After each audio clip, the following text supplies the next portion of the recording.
This episode will begin in 5, 4. What? No, keep going. It's fine. 3, 2, 1. Warning. This episode contains strong language, references to sexual content and nudity, and descriptions of graphic violence.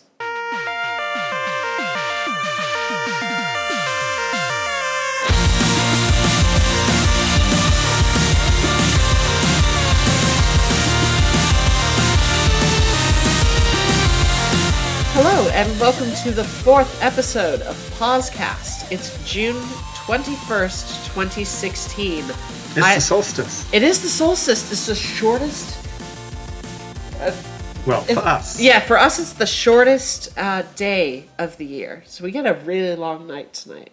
And everyone else gets a really long day in the Northern Hemisphere. Damn them. Yeah, I know, right? Like, I was hearing about all my friends taking, like, nice long bike rides at, like, 11 o'clock at night, and there still being a little bit of light, and I'm like, fuck you. I want some sunshine, but not too much. Like, I'll take all the excess from you. Anyway, I'm Mark. Yeah, you are Mark, and what pronouns do you use? I use he, him. And I am Jessica, and I use she, her. So... Mark, let's open up with what you have been playing this week. I actually found a couple of new games this week. All right. That's quite cool. I found an indie game that was on sale on Steam, which I thought looked really interesting, called Bastard Bonds. I found out this has a free demo, so I actually played that before I bought it. But the thing that really drew me to this is it's a pixel art game, which I typically love pixel art games in general. But it's a pixel art game with character customization, and I mean visual customization, which is not something I think I've seen before. So that was really quite neat. It's a tactics game that's got a fairly simple gameplay that lets it be pretty fast-paced in combat, and I think it holds up pretty well for a one-person game, like one developer. It's pretty cool. Yeah. And I'm looking at it right now, and at the time of recording, it is still on sale. But sadly, that promotion ends in 32 hours, so it will not be on sale by the time that this recording. Oh no, we'll just rub it in everyone's face. Yeah, we got it on sale. Neener. But there is a free demo on the developer's website, which I believe is bigfingers.ca. Yes, I believe that is the URL. And the free demo lets you do that character customization part of it, which is admittedly my favorite part, just because I like that shit. Yeah. Now, there's some content warnings to go along with that. Oh, yeah. Yeah, definitely. So this game, it's pixel art, but it's got nudity, and it has references to sex and sexual violence. So that's definitely worth knowing about before you pick it up. Yeah. As far as I know, there's also non-pixelated, like there's some illustrated nudity as well. Yeah, there we go. The only thing of that I've seen is an optional title screen that you can turn on in the options, but have to turn on in the options. Everything else has been pixelated that I've seen. Gotcha. But I've not played the full game, so there may be more I've just missed. Well, didn't you mention to me that you'd like walked into a village of just entirely naked werewolves? Yeah, I did. That was quite something. Yeah, I mean, pixel art as it is, when something's naked, you can still tell it's naked. Yeah. There's usually some bits that give away the... This is the first game I've played with pixel art bits.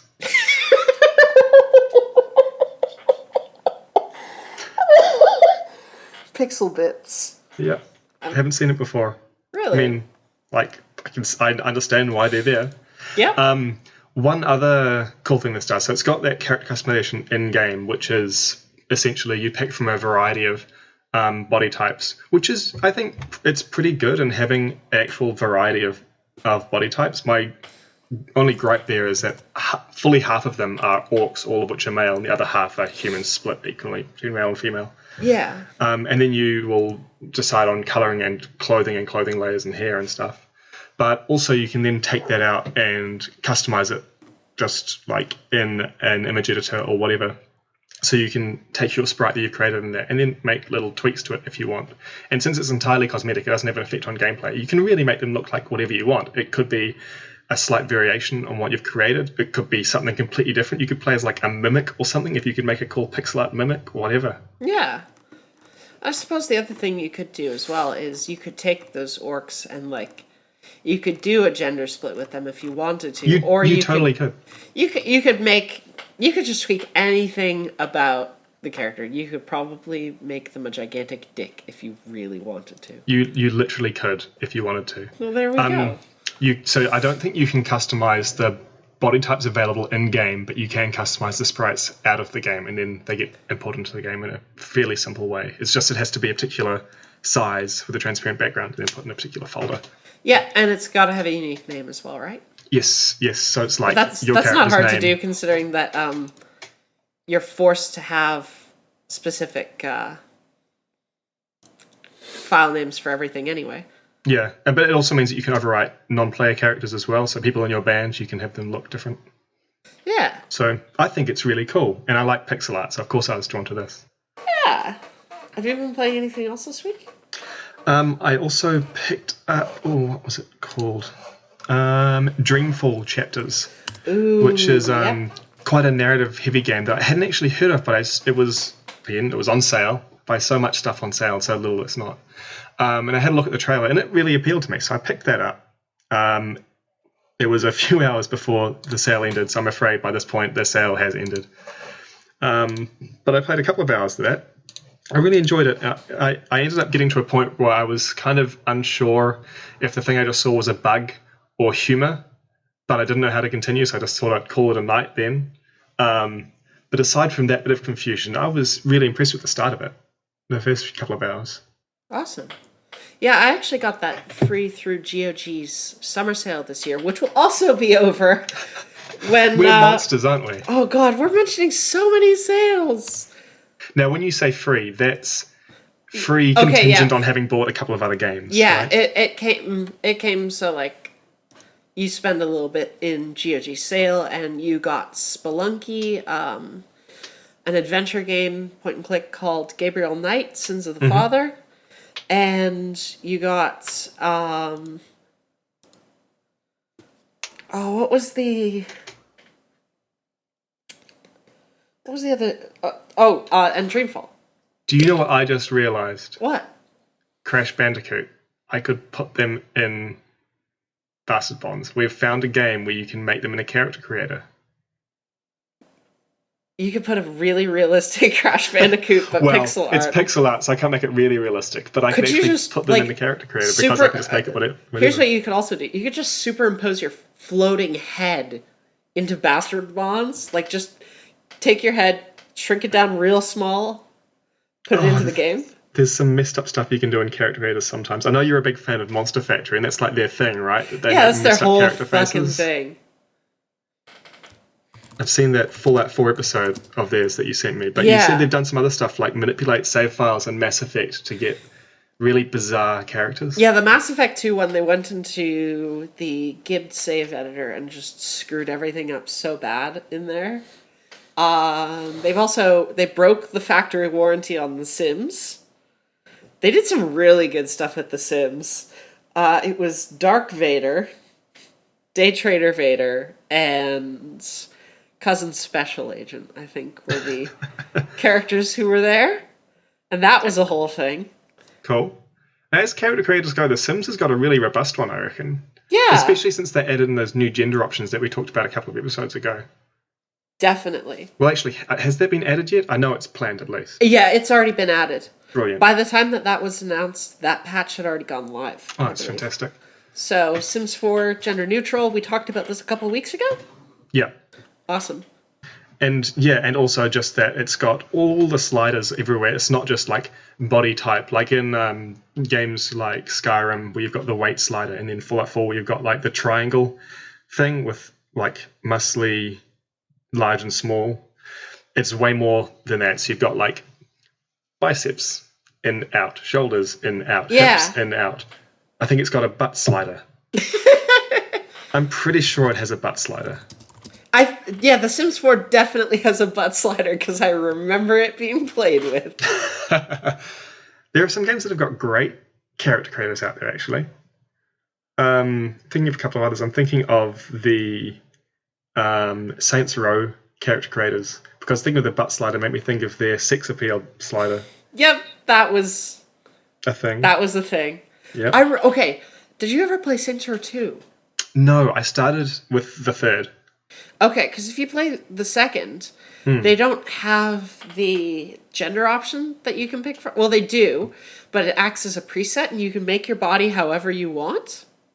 Oh, cool. Yeah, so you could actually you could start with a quote unquote female base, and then make it so they didn't have any breasts, and or made it so any number of combinations.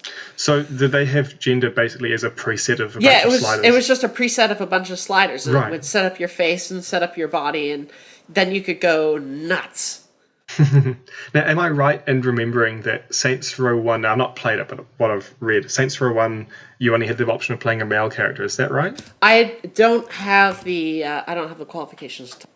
Okay, I'm not sure either. I think I've read that, but I haven't played it, so I guess I can't say it's true. Yeah, I haven't played that original one either. I started with 3 and then 4, and then I actually went back to 2 after that, and it was really good. But yeah, I remember that was quite a robust character creator, but perhaps the one I've liked the most that I can think of is the Dragon's Dogma one. That had a lot of options. Yeah, Dragon's Dogma's character creator was so good. I spent a lot of time in that when I started it, but it's got heaps of different options for it was arms and legs and body all separately and stuff like that, wasn't it? Yeah. And then the fact that this is a game that makes you go through the character creator twice as well, since you create your pawn as well as your main character, I guess kind of adds to that as well, perhaps. Yeah, because you're forced to spend more time on it. Yeah, you could spend I spend an hour on average in a character creator when I get into a game like that. So Absolutely. Dragon's Dogma was 2 hours of solid character creator.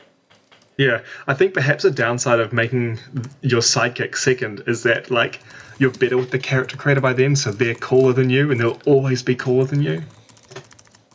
Yeah. I don't know. No? Can you actually remind me what you just said? Sorry, Yep, no, that's good. Space. Let's go back a bit. A downside, I think, of making your sidekick essentially after your main character is you've just had some practice with the character creator, and now you make a character that's cooler than you that will always be there to remind you that they're cooler than your character. Except the one tweak that you could do is you could make their voice really fucking annoying, and that's just their thing. Why would you do that? You have to listen to their voice. Yep, but you could make it. That would be the one thing that would make it be okay, my character's clearly better than you. I suppose you could. Have you been playing anything else this week? Those are the main ones. I played a little bit more Monster Hunter, but me and my flatmate who I play it with, we're up in that mid G rank level where stuff is getting really tough, and particularly when we're trying to rush it to finish stuff before Generations comes out in less than a month now. We got annihilated by something last time we tried playing it, so I'm not convinced we'll get there. I'll probably keep trying, but I'm mainly really looking forward to Monster Hunter Generations coming out next month. Yeah, a lot of demo code's been going out for that, eh? I heard about the demo. I think I mentioned it last time, and I got it wrong. I said it was a GOG bundle when it was a Humble bundle or something, where there was a demo code that my flatmate got to try out and then got told it's not available in our region, so yay. But it's not far off now. We've got pre-ordered copies, which is not something I do often, but Monster Hunter is an exception for me. Yeah. I'm really, really excited about Monster Hunter Generations. And since we'll both be starting at Square Zero at the same time, we'll finally be able to play Monster Hunter together, right? Well... No? No. No, Are you not going to get it when it comes I'm out? not getting it at launch, no. Oh no! It's alright, But, I'm sure we'll find a time. well, remember, Monster Hunter's all gear-based. It is, so I can always just dump my gear. Yeah, just put it in your chest and grab an iron longsword or Yeah. try the bow. I could get you to try the bow It's a out. good excuse for a new weapon, that's true. Yeah. Anyway, what have you been playing this week? I have been playing something that really surprised me this week. Yeah? But I'll get to that later. Okay. I've been playing a little bit of Assassin's Creed Unity because I've been enjoying the hell out of that. So, Unity is sort of a couple of Assassin's Creeds ago, isn't it? Yeah, it's 2 years ago at this point. Okay. It was notorious for being broken as fuck at launch. Oh, I remember that. Yeah, it was this whole thing, and I was very frustrated with it. It was also one of those games that was like, we can't do women because it's expensive. Oh, what was that one? It yes. was God. two Assassin's Creed controversies in Now, one game. I remember very soon after that, it was around the same time as Shadow of Mordor came out, and they gave a free skin for the main female character in that game, where basically you have all the same animations, you're just playing as her. And this was at the same time as Ubisoft was saying it's too expensive to make a separate set of female animations. Yeah, meanwhile... Well, Shadow of Mordor is showing you how you can do it really, really nicely. Meanwhile, the director of Assassin's Creed 3 was just like, hey, actually that's bullshit. And like one of the like as I think I said one of the animation directors. It was one of the animation directors. It's like, hey, that's bullshit. I think there were a lot You of could people do calling that with bullshit on a that. day's work and then some tweaking. Yeah. With a studio the size of Ubisoft, Absolutely. it was kind of a lame excuse. And by kind of I mean a super lame excuse. Fortunately, Syndicate added a woman as one of the leads, which was also really good. Yeah, I heard that she was the best character in that game. Yeah, I'm gonna have to say so. The antagonists were really good. I will Okay, say that. cool. But Syndicate, yeah, stars a lady named Evie. She's lovely. And she's definitely one of the best characters in that game. The antagonists who surround both her and Jacob, both are brother sister. The antagonists that surround them are really, really good as well. So that was a lot of what made that game. That's good. Good characters are important. They can really add to a game. All right, cool. So I have also been playing a little bit more Fire Emblem Fates, which is still treating me very right. I've been finding myself taking myself through that really slow, Right. just because I've been wanting to level my characters up quite a bit. So, what sort of opportunity is there for that in that game? One thing that I find with some tactics games is that it feels very much like the escalation of stuff is kind of on a set track where I don't have the opportunity to decide I want to go away and level up more than perhaps the story expects me to have, which I think is a nice luxury to be able to choose to do if you want to. But some games I've found don't let me do that. So is this a game where you can decide I'm going to go off and fight some extra things to get There's stronger? I say randomly generated, but they use the old maps as Okay. challenge maps, which Right. it generates a set of enemies between every chapter and at certain periods during the day. It uses a little bit of real time in there as well. Oh, okay. So I could finish all the challenges today and then decide, oh, I actually want to go do some more later. I can come back to that game tomorrow and it'll have more challenges for me. Okay, I see. But yeah, that escalation thing is something, it's one of the few things that has bugged me about the XCOM games. Yeah. This allows you to keep things pretty consistent and allows you to level up at a pace that more suits you. And also it's pretty liberal about letting you level up kind of less strong characters as well. Occasionally you'll get a challenge that's like level 14, even though most of your squad is level 20. Right, So, right. I mean- So it's an opportunity to put in your weaker characters. Yeah, exactly. Yeah. So Fire Emblem Fates, and now I get to talk about the thing that surprised me this week. Okay. What surprised you? Remember on episode 1 how I think it was episode 1 even, where I talked about, I've been like deliberately avoiding Doom. Yes. Okay. I'm glad that you remember this conversation and I'm not, like, just bullshitting it. I don't know if it was episode 1, but I It remember was you either saying episode 1 or 2, and it was a conversation about how I was deliberately avoiding Doom because I was concerned about um, if the hyperviolence was just going to be off-putting, and I was like, Yeah, this seems like an edgy kind of gore fest. It's not really for me. I'm gonna yeah, pass. I remember. Okay, I played Doom this week. There was a free demo released during E3 week, Okay. and that was the whole first level. So I was like, okay. So what were you playing this on, sorry? I was playing this on PlayStation 4. Okay. It was available on Xbox One, PS4, and PC as well. Right. So, holy shit. Where do I begin with Doom? Good or bad? Exceptional. Yeah? I would say exceptional. That's quite a turnaround. Yeah. Like I said, I'm really surprised by this. I was wrong about Doom. I'm not afraid to admit that. Okay. I was wrong about how I was kind of looking at Doom because I hadn't got my fucking hands on it. So, here's the story with Doom. Mm-hmm. Doom is it's kind of refreshing. It's a shooter that moves at a pace that's similar to kind of your Unreal Tournaments and your Quakes and stuff like that.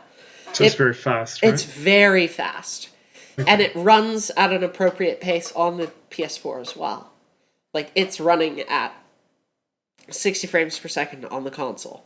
Mm-hmm. Which does make it does help it feel that much faster and smoother. And that frame rate almost never drops, which is awesome. It's very rare that you see that out of a console port. Most times we do get 30 FPS ports. And while that's fine and is still, like, totally functional and playable, a game like Doom, where you are moving that much quicker than you are in most games, does definitely benefit from the extra frame rate. So I do appreciate that. Combat is really, really fast. Where I was concerned about the level of ultraviolence Yeah. in Doom, it's significantly faster than I think even the demo footage that they showed initially at E3 that I kind of watched at first was. So it's still hyper-violence, but emphasis on the hyper here. It goes super, super fast. So does that make it easier to ignore, or It does make it easier to ignore or to kind of look past because you're so focused on moving from one thing to another to another to another to another. Okay. And the part of the reason it was recommended that I played this game, even if I was kind of opposed to the level of violence in it, was that the encounters in it were spectacularly designed and they promote that sense of speed and movement. And that was right. It was totally right. And I would like to thank Rami Ismail of Vlambeer, the developers of Nuclear Throne, for recommending me that. Because it has proved to be, it's proved to be quite the worthwhile play. Cool. How much of it have you played now? So you did the first level as a demo? Yeah, first level as a demo, and then went back through it, and I've played 3 levels now at this point. Okay. About how many are there in the game, do you know? Or? I'm not certain, no. Okay. I think that this game is about kind of a 10 to 12 hour campaign. Right. So you're kind of standard shooter length. It's got a multiplayer. It's got a map maker mode, which is cool. Oh, yeah? Yeah. Built into all consoles and PC. It's this mode called Snap Map that lets you put together whatever you'd like, basically. Cool. I've never really played around with map makers much, but quite a bunch of games have got them, don't they? I often find I'm surprised. I'll come back to an old game and go, oh, this has got a map editor in it. I had no idea. Yeah, it's really nice to see official support for modding tools and custom maps and stuff. Absolutely. Because it means that the longevity of a game and kind of its worthwhileness as a purchase goes on longer and longer. Like, Doom is, in its current form, probably going to be around for a few years. And people will still be playing it. Certainly not in the amounts that we would be seeing now when it's still fairly close to launch, but people are still going to be playing this game. People are still playing Skyrim because that modding community is so alive. Yeah, that realization that Skyrim's 5.5 years old still kind of... Well, sorry, 4.5 years old. Yeah, like, holy shit, that's an old game. So Doom's a fast-paced shooter. Does it have multiplayer? It does. Okay. Because I don't think I'd heard anything about its multiplayer, which is odd for a shooter, because normally that's the part that gets played up. With Doom, it's very much the campaign, because it's got... First of all, I think the best way to sum up the level of kind of violence and ridiculousness in the game is kind of Tarantino-esque. Okay. Is the vibe that I get from it. So everyone is a big bag of blood and stuff? Yeah, basically. Okay. If you're not familiar with Quentin Tarantino's films like Django Unchained, Pulp Fiction, The Hateful Eight is the most recent one, I believe. Tarantino's films are typically known for being a little bit more violent, very, very graphically violent as well. But it's also very deliberately exaggerated. Doom, I think, follows in that very same sort of approach. Everything is very, very exaggerated. Doom also really, really knows what it's about. In the sense, I should reword that. I should say that Doom very much is secure in its own identity. It knows exactly what it wants to be. It knows exactly who it wants to be for. And it does that. It does exactly those things that it wants to do. So even with the hyperviolence, it's very consistent with itself. Even with all the hyperviolence, it's consistent. It's coherent. It is. It feels like a whole thing. It feels like a whole world. It feels like a whole kind of complete, very well tied together experience. Well, that's good, right? I mean, you want games to fulfill the promises they make. If you buy expecting it to be this type of game, this sort of game it really should be. So that's good. Yeah, and Doom delivers on that. So Doom kind of has the advantage of, I mean, Doom games have been around for forever. Like if you asked me to name like what was one of the really early computer games, I would probably pick Doom. I remember playing as a kid, having the Doom guy's portrait in the bottom thing. I don't remember much. I was a kid. I remember I think there was a pig demon that scared me or something, that sort of thing. But it's been around for so long, it's quite iconic. Does that help add to that image of itself, do you think? I don't think so. Because, this is a recurring theme. I don't have any nostalgia for Doom at all. I've never played a Doom game prior to this. And that's kind of my history with it. I really don't think that because it's a known property, it has that to its advantage. I think that in spite of it being kind of you know what? I'm not going to speak about the history of Doom. Okay. I'm gonna speak and say that Doom is secure in itself. I don't know if it's secure in its kind of past games. I know that there are a lot of references to that past game, and you can find classic Doom maps buried in the new ones. Right. That's quite neat. Yeah, and you can play through them in the with all the 3D gun models and stuff, but it's still like you shooting at the little pixel dudes. It was similar to what you could do in Wolfenstein: The New Order. Yeah. Which was also a really good game. Because that's got a similar kind of history to Doom in the original ones. Yeah, it was one of the kind of first major shooters that first person shooters that people really played. And Wolfenstein 3D, wasn't it? Yep. Wolfenstein 3D and Return to Castle Wolfenstein and all this good stuff. Wolfenstein's a very kind of it's got a storied history. It's got some flaws in there, but I think Doom does too. I heard Doom 3 was not well received by people. Right. I've not played a Doom game since that one when I was a kid, so I don't really have any particular comments on the past ones. I've not played them. Yeah. But I'm glad to hear that it sticks up well to a newcomer. Yeah, it sticks out really well to a newcomer, and because I guess it's important for a game with a history, right? That you don't want it to just be for the people who've played it as kids. yeah, exactly. And I mean, it's doing its own thing as well. It's not like part of an established series where I could totally understand if I jumped into like Uncharted 4 right from the right as my first game. So the story stands on its own? Yeah, the story stands absolutely on its own. Okay, cool. One of the first things you see in that game too is just hilarious. And that actually ties into one of the questions I got this week. Oh, yeah? This is from at Robot Moxie on Twitter. And they ask about how I feel about Doom's sense of humor. And the answer is very good. I feel very good about Doom's sense of humor because it feels like it's kind of tongue in cheek. It feels like the whole game's a little bit tongue in cheek, really. One of the first things you see in this game about, killing demons is you see the screen that you kind of look at, and it says demonic invasion in progress in huge letters. And you press it and it gives you an update of the status of the place. And then this very gruff sounding doctor dude comes on.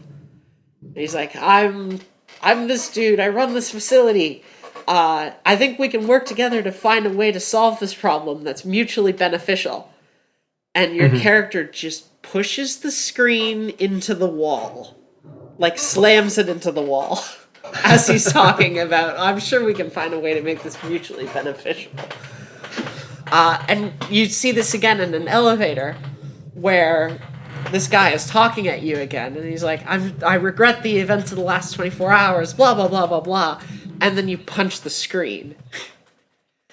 So you're just, like, breaking shit because, like, you're pissed off. There's demons everywhere. You don't know what the fuck's going on. So what is the story? There's demons everywhere. You were telling me earlier it's on Mars, but there's demons? It is on Mars. The premise of Doom is that they're using... that this corporation is harvesting the energy from hell. Okay. And they have opened up portals to hell, and demons are coming through. So Bit of a is problem. this like a green energy company then? I As an alternative to coal there? I have no idea, really. I just know they're called Union Aerospace. They're harvesting some hell energy for the benefit of mankind. I don't know. Please, please, please tell me there's an eco-warrior faction in here. I don't think so. Damn it. That would have been the best. Missed opportunity. What was it that you said earlier too? You said something. I'm pretty sure that... We were having this conversation, and you said something along the lines of, I'm pretty sure that burning damned souls is greener than burning coal. It would be, right? Yep. It totally would be. Yeah. The energy expended by a soul, I can imagine, would be enormous. I mean, like, it makes sense. Hell's a hot place. You use heat to generate electricity, just like we do with, burning coal to pass steam through turbines and doing it that way. It's the same thing, except without the coal. Green energy. Woohoo! Go them. Yeah. Demons are right. The demons rule. Except for the fact that one of the employees of this facility is like, we're bringing in the new humanity. And I'm like, okay. Okay. You have established yourself as the antagonist. Yeah, pretty much. Trademark pending. So that's Doom. I think that's gonna Doom it for us. On Doom. Yeah. You had to do that. Yeah, I did actually. I just thought of it and I was like, yeah. Yeah. Cool. Alright. So Doom. Done. Cool. Yeah. So to recap, surprised by it. Very refreshing, very fast. Still very violent. Especially when you get that chainsaw going. There is a chainsaw. Of course there is. Yeah, of course there is. You do get to chainsaw some demons in the face. So that's the thing. What else do you want to talk about this week? What have you got? Sorry, what was that? I said, what else do you want to talk about this week? What have you got? Well, like I was talking about earlier, playing that Bastard Bonds game has got me really thinking about how different games do character customization quite a lot. Okay.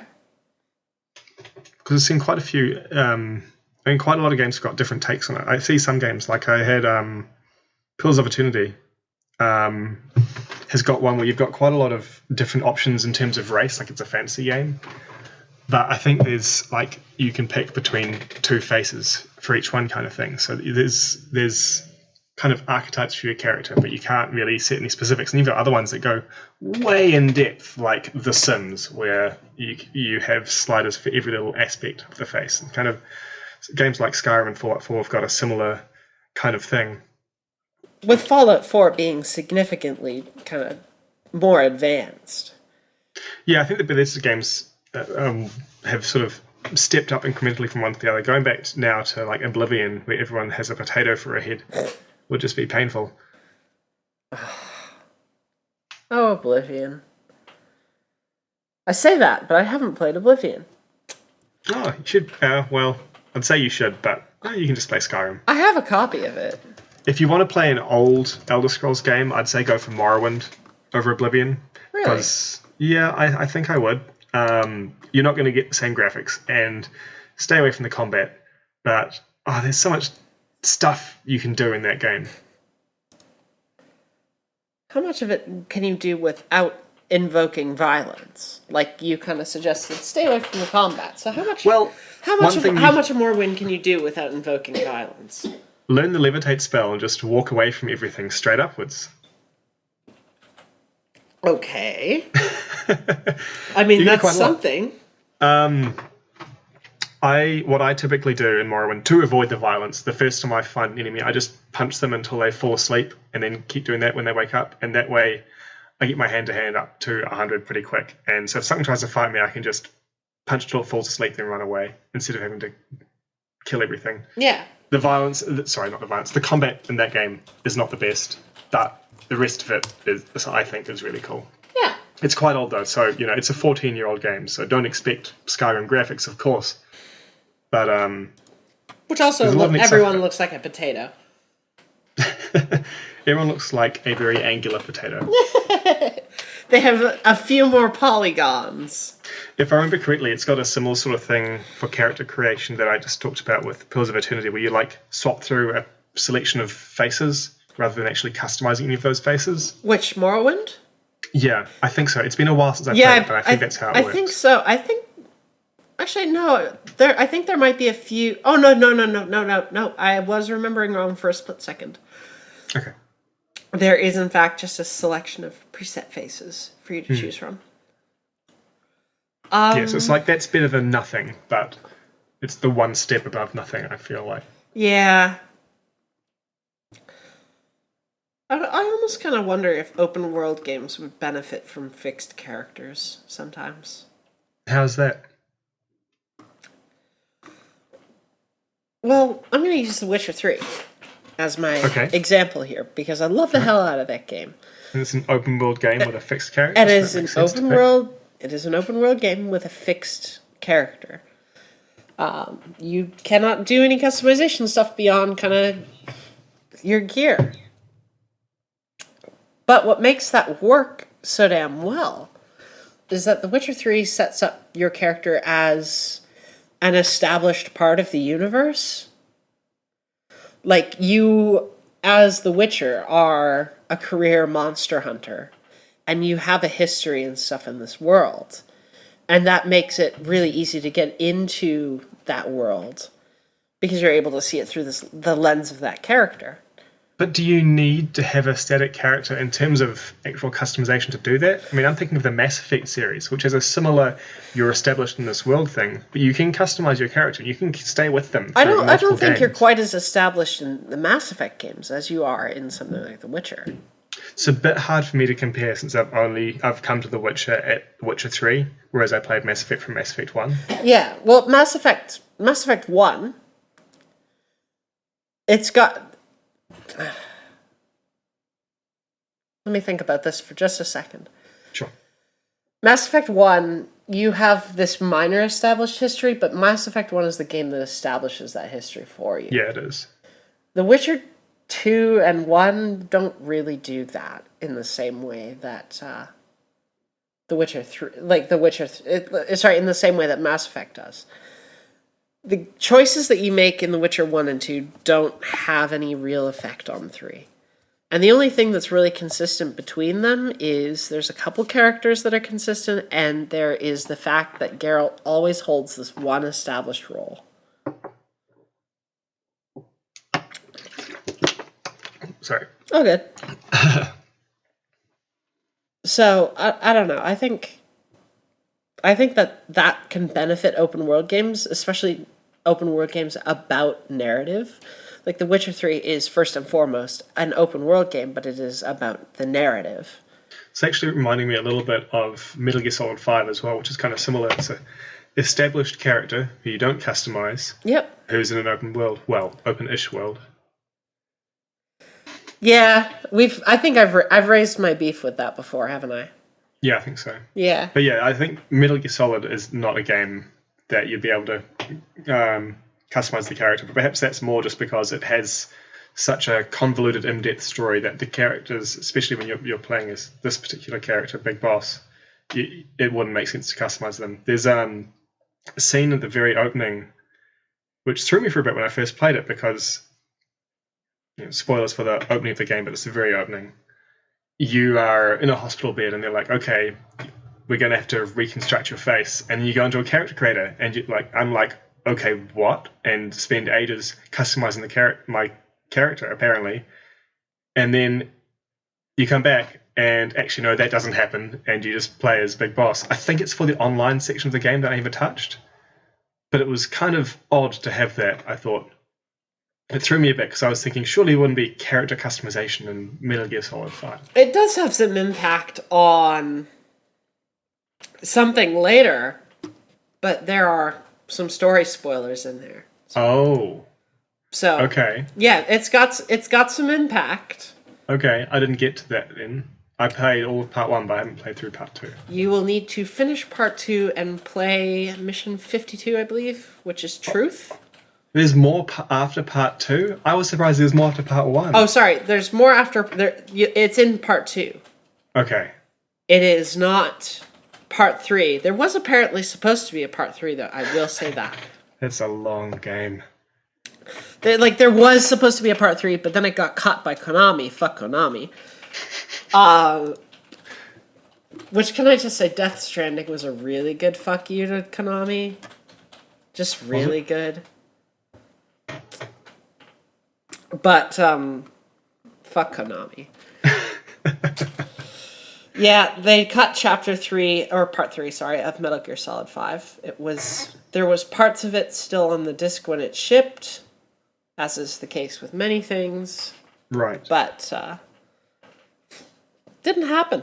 Just, we got part 1 and part 2, and it was kind of a bummer. You had another bit of news you wanted to talk about, didn't you? I did, actually. You're right. So, Microsoft revealed this week that they... last week they talked about their Xbox Anywhere initiative at their press conference. And that was okay. It was this idea that they were going to start bringing more and more Xbox One exclusives to Windows 10 as well, and selling them through the Windows Store. So I was like, okay, I'm all for games that I can play on my PC, but I know the state of things for PC games on the Windows Store kind of suck. Because Quantum Break wasn't good, but that was because it was limited by stuff that the Windows Store requires you to have. What's that? What stuff? There's some frame rate limits and VSync and a whole bunch of crap that's required by the kit that you have to use to develop on the Windows Store. So okay. Quantum Break's port on Windows 10 ended up being really, really hampered by that. Right. But the good news is that this program to bring more games to the PC is going to be that they're not just going to sell them on the Windows Store anymore. They're going to be putting them on Steam and other platforms. Cool.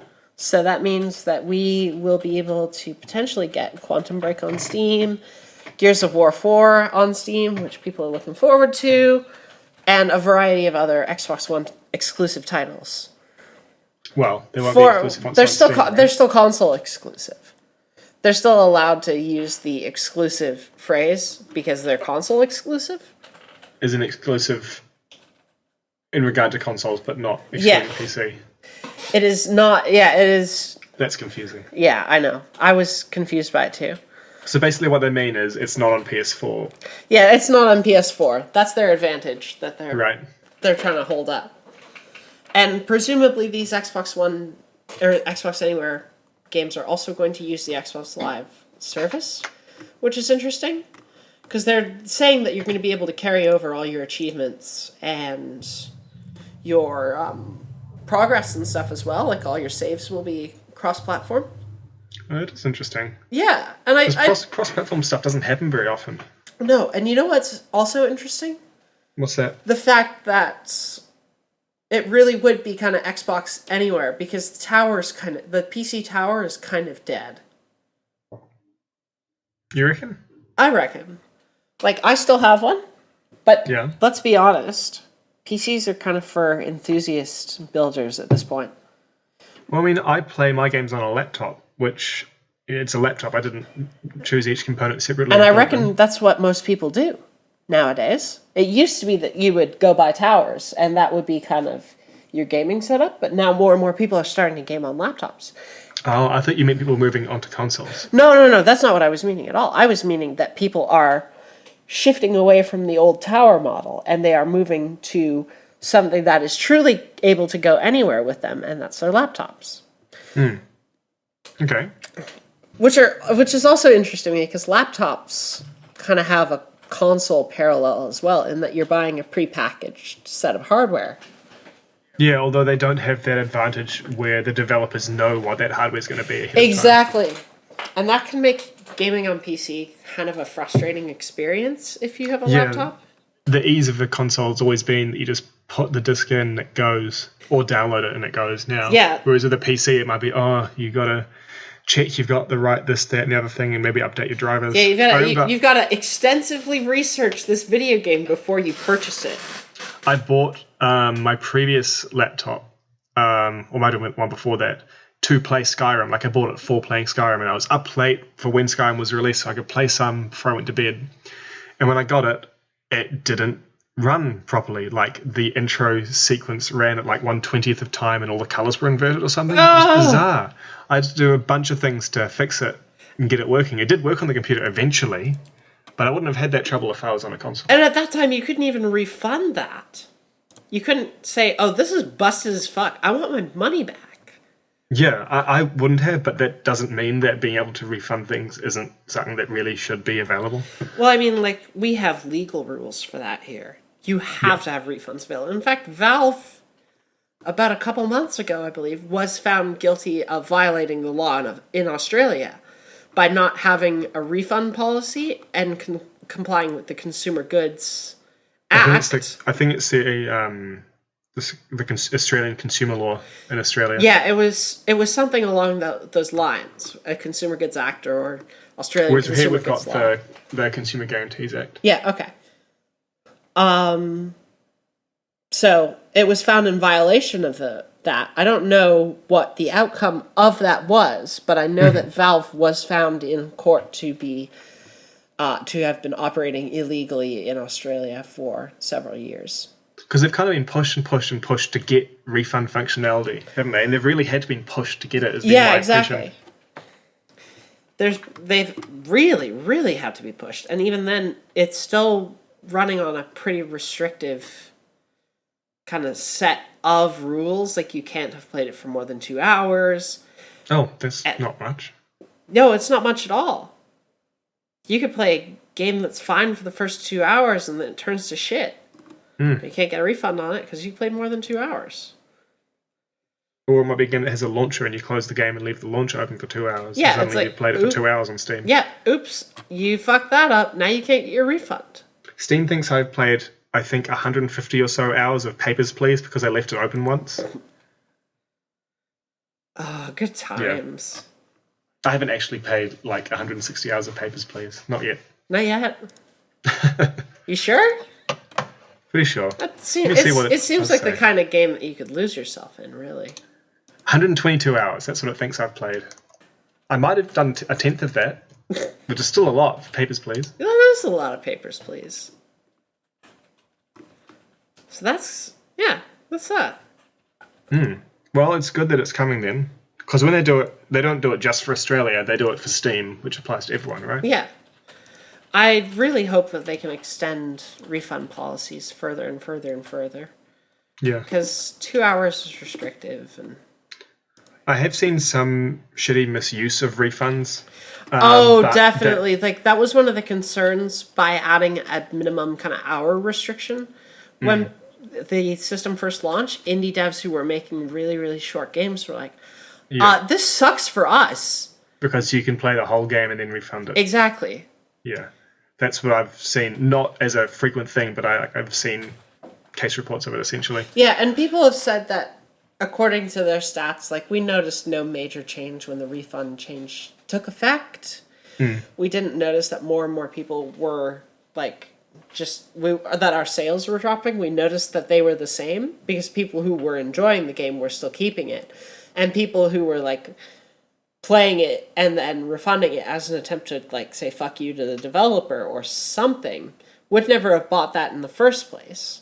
Right. So now they can no longer, hold any sway, except for the fact that it also does give them a little bit more sway, because you have to have playtime in the game to be able to review it. Right. So it's more easily enabled what's called review bombing, where you would just start fucking switching all the reviews of a game to negative because you disagree with something the developer did, or someone's, started a campaign against them, whatever. But that's made that process a lot easier. So you can buy a game, play a bit, review it, and then refund it? Exactly. Have you seen this happen with anything? Baldur's Gate Enhanced Edition. Is that after that? Right, the Enhanced Edition. Because they added a bunch of new stuff to sort of bridge between the two games when they did that as well, didn't they? The new expansion pack did, yes. And one of the things that it added was a transgender character. Oh, and that brings all the assholes out of the woodwork, doesn't it? It does bring all the assholes out of the woodwork, which is weird. So, consequently, Baldur's Gate Enhanced Edition's reviews went from 95% to 80% positive. Right. And they've been constant. Now it's been a constant stream of a mixed set of reviews from people who actually give a shit about the game and people who just don't like trans people. That's a frustrating thing to be able to have it happen. And Steam's got a bunch of problems as a platform. It's got a bunch of curation problems. It's got a bunch of these problems with potential abuses of its review and refund system. There's just a lot of honestly vile things going on Steam. And it can be a hard thing to get right. Are there any changes that you'd like to see that could address these? I think I'd need more time to think on that. Yes, fair enough. Because there's a lot that's wrong with Steam. There's a lot that it could do better. So what are you looking forward to playing over the next week, or maybe a little bit past that? I am looking forward to playing more Doom. Yeah? Yeah, I think Bethesda Native kind of nailed it, and I'm kind of locked in on Doom. So you reckon that your thoughts are going to hold up even the whole way through? I think it will, because I don't think that Tarantino-esque ultraviolence or the sense of humor that Doom does have, which is reliant on kind of goofy shit like demonic invasion in progress, or just kind of the body language that the character uses. Right. And I don't think that's going to go away. So I'm into that. Cool. Well, I mean, like you were saying earlier, it seems consistent. So if it sticks with that, then... Yeah, it's already sold me at this point. So if it keeps that up, then I'm cool. Nice. Anything else? Yeah, I'm thinking this week is going to be the week where I sit down with some Pillars of Eternity or Baldur's Gate or something. Okay. Because I'm kind of in the mood. I'm feeling like I'm kind of in the mood for an old school RPG. Fair enough. So They're pretty fun. Actually, at some point, I really should lend you Chrono Trigger for the DS, because that is a good old school RPG that you should definitely play. I will look forward to it. I played it through on a Super Nintendo emulator when I was a kid, but I've got it on the DS now, where it's really cool to finally own a legitimate copy of a game I love. Actually, I wonder if I could get it on the Wii U, because I probably could. Does that let you play some DS games on it or something? It lets you play DS and Super Nintendo and NES and you quite possibly could. Yeah, I would imagine so, because Chrono Trigger was kind of a big deal, wasn't it? Yeah. So, might be able to do that. Cool. I would definitely recommend it. Okay. I'll have a look at it at some point in the future. Cool. How about yourself, Mark? What are you playing this week? I'll probably wind up playing a bunch more Bastard Bonds, to be honest, but I'm actually looking forward to doing some more narrative-based stuff. I still have to finish off Final Fantasy VII. I kind of want a time where I can sit down and really get myself in the mindset for that, since I'm coming into the end game. Now, to be sure, do you mean Final Fantasy VII or Final Fantasy No, I mean 10? Final Fantasy X. Did I say 7? You did, in fact, say 7. My mistake. Final Fantasy X is the one I'm looking forward to finishing. I haven't played 7 in quite a while. So I'm looking forward to sitting down, getting my head in the right place, and finishing Final Fantasy X. But also, I want to play a bunch more of Dreamfall chapters now that I've started it, because I've really enjoyed the start, and I know there's a bunch more to go. And it's a really narrative-heavy game, which I really like. So that should be fun. I've actually got Pillars of Eternity as one of my to-play games as well, but I don't know if I'll be getting to that this week. Yeah, I also just realized that the Contraptions DLC for Fallout 4 has come out. Oh yeah, so that's the one that has like conveyor belts, sorting machines, and mannequins and stuff, right? Yeah, and it's got your armor and weapon racks and stuff. Cool. So that's out. I might be doing some stuff with that maybe right after this show. Have you downloaded it already? Yeah, it's already been downloaded. Nice. All right, I think that's going to do it for us this week. Cool. Mark, where can people find you? So I'm on Twitter at Honest Universe, and I blog as well, but not about games. You can find that at honestuniverse.com. Awesome. And you can find me at Cockatiel Cutie. You can also find my personal blog at bird.school. That's a great URL. I blame my fiance for that. She inspired me to get this URL because I was looking through domains at one point, and she was just like, I think we were looking over domains for her photography at the time. Yeah. And I was just going down the list of possible domains we could get, and we saw .school. Yeah, there are some great top little domains like .horse. I've seen some good .horse URLs. Yeah, so have I. I wonder, you know what? Hold on. You're not looking at PauseCast.horse, are you? No, Bojack.horse. Bojack. Apparently it's been registered, but nobody's done anything with it. This is, of course, a reference to BoJack Horseman on Netflix. Oh, okay. No wonder I didn't get it then. Okay. BoJack's actually really good. So I would recommend that. Well, it's a good show, but I wouldn't say I'd recommend that everybody watch it. Okay. We got a bit off track though, because we've got more places to find things to do, don't we? We've got we've got the PauseCast Facebook group that you created. Yes, we do. You can find that at facebook.com/groups/PauseCast show. We're on Twitter as well at PauseCast Show. Yeah, and if you have any questions, we do some tweets around recording time. So if you have stuff to send us, then that's the chance to do it. If you do not, if you don't do that, if your tweet is going to be too long for that. Or you're not on Twitter. Or if you're not on Twitter and you just have an email account and you don't have a Facebook or anything, then first of all, I don't know what you're doing, but I'm kind of into your style. But second of all, you can email us at pausecastshow@gmail.com. And that will let you ask us questions, send us letters, send us your feedback. Yeah. Yeah. Is that going to do it for us this week? Yep, I think that's plenty of outro. We spend so much goddamn time closing the show that it feels like there's nothing else in it. All right, I'm Jessica Alouette. I'm Mark. And thank you for listening. We'll see you next week. Bye.